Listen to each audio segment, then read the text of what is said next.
さんこんにちは。今回は忍者と殺し屋の2人暮らしのなんかヤバいシーンを紹介します。今ちょうどアニメもやってるけど、うわーってちょっと引くようなシーンも多いもんね。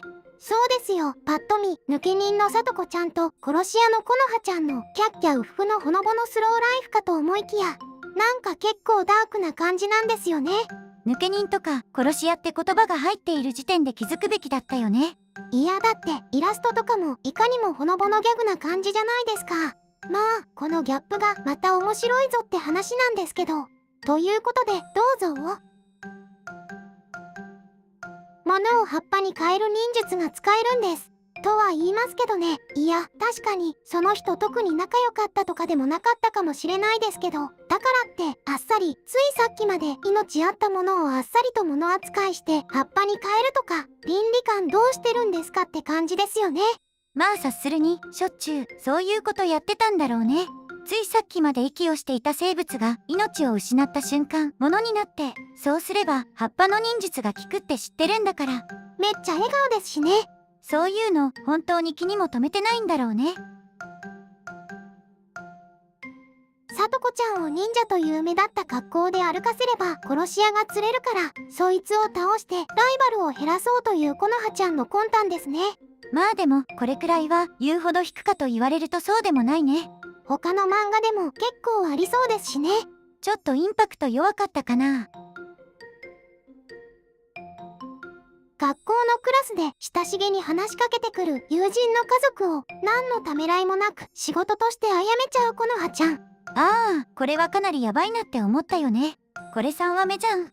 1話目と2話目はまあ相手が追っ手だったからさ、殺めたとしてもまあいいかってなるんだけど、さすがに今回は友人の、しかも結構親しげな子の親だからね。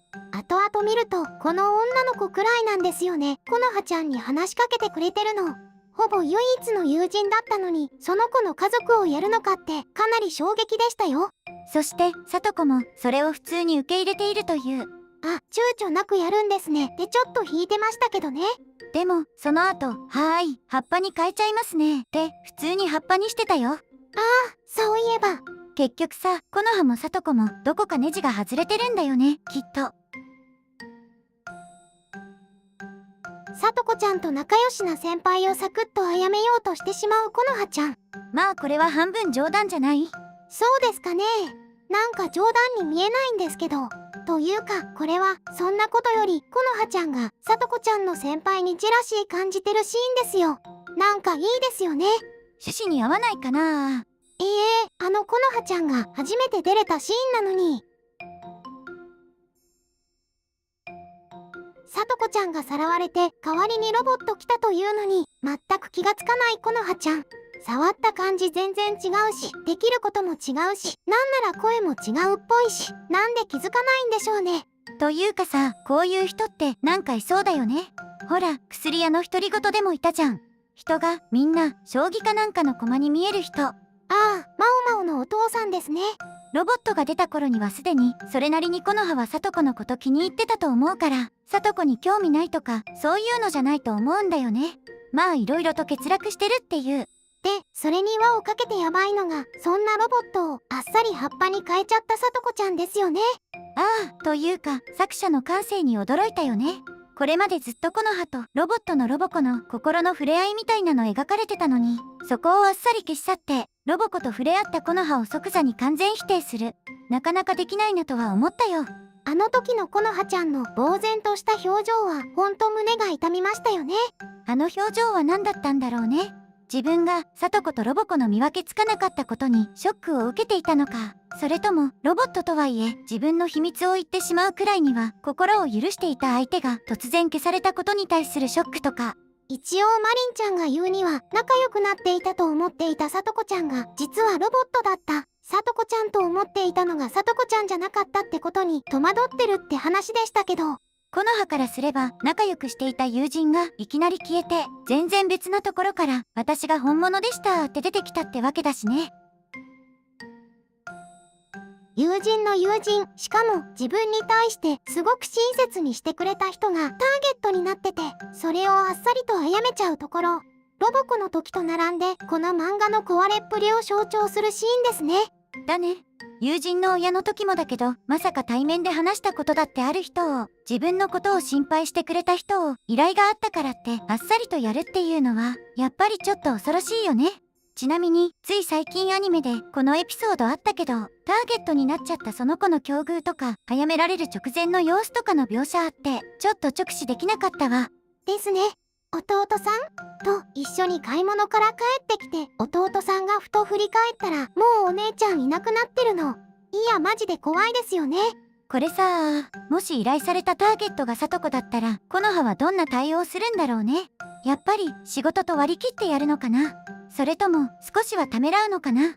それと今のコノハって以前と少し性格が変わってるし、なんならさとこはコノハの第二のお母さんなわけだけど、それでもやれちゃうのかな。いずれそんなエピソードが来るんじゃないかってちょっとドキドキしてる。確かに、さとこちゃんを狙っている組織は、もうすでにさとこちゃんが殺し屋と同居してることわかってるんですもんね。だったら、その同居している殺し屋に依頼するのが一番早いですもんね。謎ですね。これで終わり？終わりですね。意外、もっとあるかと思ったんだけど。私もそう思ったんですけど、なんかこういうちょっとネジ外れたような狂った要素って実は単行本で言えば2巻くらいまでしかないっぽいんですよね。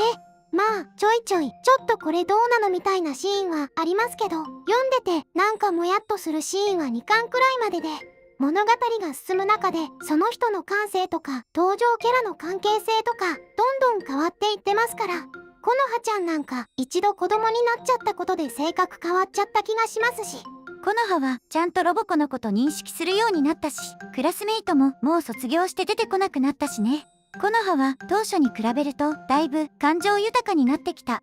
ちょっとずつ人に戻ってきてるのかもね。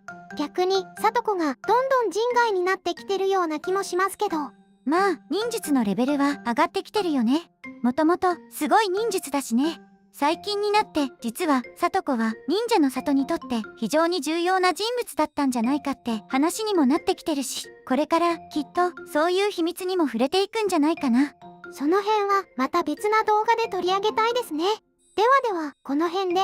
バイバーイ。